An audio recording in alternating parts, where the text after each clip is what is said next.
mark incised or punched into for recognition of ownership.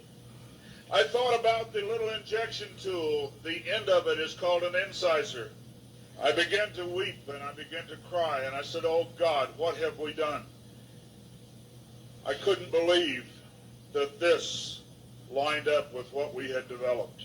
And I began to run from God. I didn't run away from the church, I ran into the church. I tried to do as many things as I could to atone for this. But I want to tell you something, as God is my witness here tonight, this got in the way.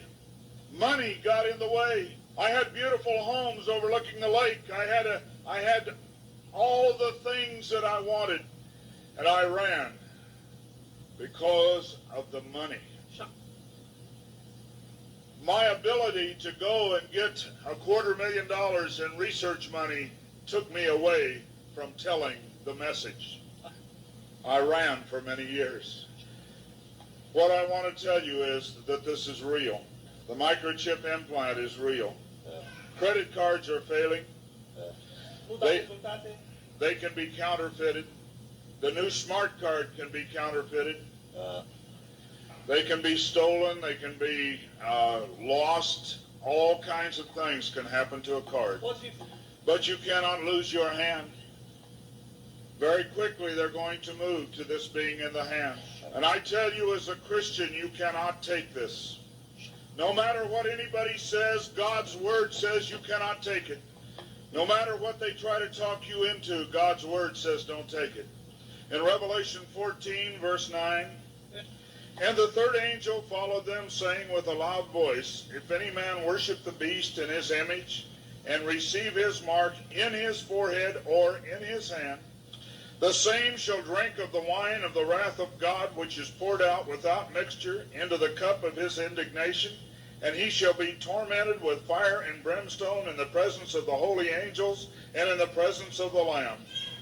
And the smoke of their torment ascendeth up forever and ever, and they have no rest day nor night, who worship the beast in his image, and whosoever receiveth the mark of his name."